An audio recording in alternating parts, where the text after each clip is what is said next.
नमस्कार. आपण आहोत आता धाराशिव जिल्ह्याच्या जिल्हा कृषी विकास अधिकारी जिल्हा परिषदच्या कार्यालयामध्ये. मागील 3 महिन्यापासून धाराशिवचा युरिया कुठं मुरला याचा पाठपुरावा करत असताना आम्ही आपल्याकडे वेळोवेळी वेगवेगळ्या प्रकारचं स्टिंग ऑपरेशन करून या कार्यालयाचा पर्दाफाश करण्याचं काम केलंय.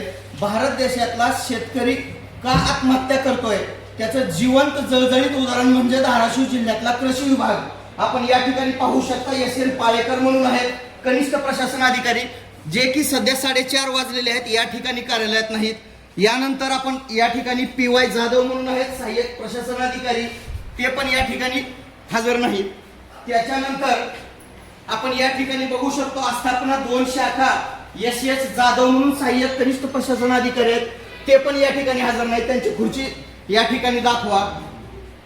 त्याच्यानंतर एस.एल. सोमनवार म्हणून आहेत लेखा भांडार शाखेचे, त्यांचीही खुर्ची दाखवा.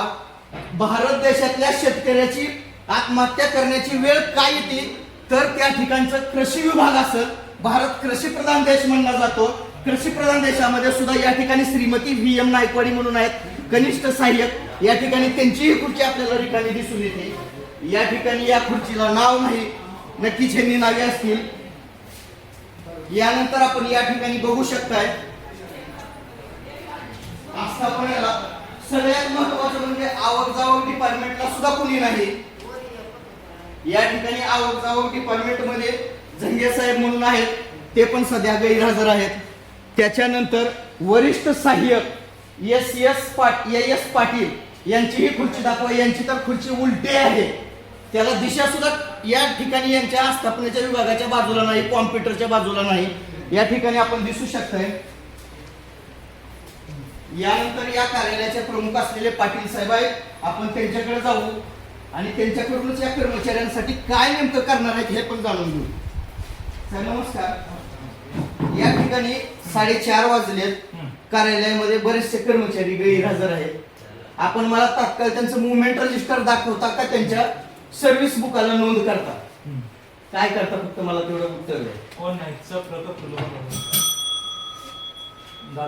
आपण उठून बघितलं तरी समजल साहेब.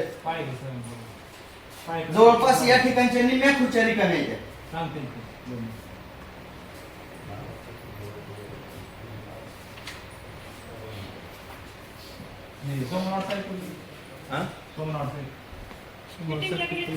त्यांच्याकडे 2 चार्ज आहेत.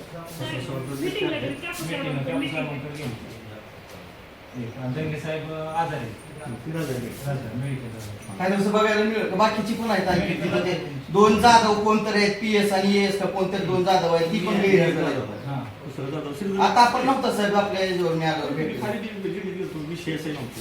आता व्हिडिओ कॉन्फरन्स आहे ना, तसं काय नोंद आहे का तिथं मुवमेंट रजिस्टरला? खाली जीडीत जायला नसते. हा आउट ऑफ ऑफिसला गेलं तर रजिस्टरला म्हणजे बिल्डिंग दुसऱ्या ऑफिसला बरं, मी एक निवेदन दिलं साहेब आपल्याकडे. धाराशिव जिल्ह्यातल्या ज्या कृषी दुकानदारावर आपण निलंबनाची कार्यवाही केली त्यांच्यावर कुणाला असा गुन्हा नोंद झालाय का? गुन्हा नोंद फक्त एससी ऑफिस करू शकतं, हे ऑफिस करू शकतं. बर. आणि आपण काल परवा मी तुम्हाला एक फोनद्वारे एक सुद्धा संपर्क साधला होता. 7,883 मेट्रिक टन खत शिल्लक आहे म्हणून आपण उत्तर दिलं.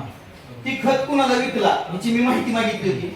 ती न करता ती माहिती तर दिलीच नाही. परत पण आपण प्रेस नोट काढली की 5,500 मेट्रिक टन मागवले आणि त्यातला बराचसा खत हा जवळपास माझ्या माहितीनुसार 2600 टन काहीतरी काल एक परवा खत आला असेल अंदाजे. त्यामध्ये आपण खत दुकानदाराच्या गोडाऊनमध्ये न शिफ्ट करता या ठिकाणी ITI कॉलेजच्या शेजारी असलेल्या महामंडळाच्या वखारमध्ये शिफ्ट केलं. तुम्हाला फोनवरून कल्पना दिली होती, त्याची पण माहिती घेऊन माहिती देतो म्हणून. ज्या दुकानदाराने पैसे दिले, खत डिमांड केली, त्यांना आरसीएफनं ते पुरवठा केलेला.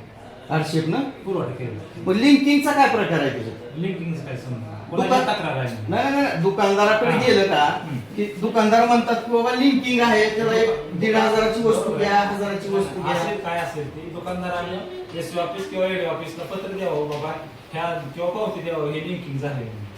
त्यानुसार काय एससी ऑफिसला सर्व जावं म्हणजे कारवाई करावी. बरं, मी 3 महिने झालं साहेब हेल्पटा मारतो आपल्या ऑफिसला. 3 महिन्यामध्ये आपण 7,883 मेट्रिक टन खत नेमका कुणाला विकला ह्याची आतापर्यंत का माहिती दिलेली आहे मला? माहिती म्हणजे कृषी सेवा केंद्रातूनच माहिती घेऊ शकतो. नाही, पण आपण त्या कृषी सेवा केंद्राला पत्र काढलं होतं ना, काढली पाहिजे. मग आणखीन पण माहिती आली नाही का? मग दिरंगाई दप्तर दिरंगाई केलेल्या एखाद्या दुकानदारावर पण आपण फौजदारी गुन्हा का नोंद केला नाही? फौजदारी गुन्हा नोंद करायचे फक्त अधिकार जे लायसन ऑथॉरिटी आहे त्यांनाच आहे का?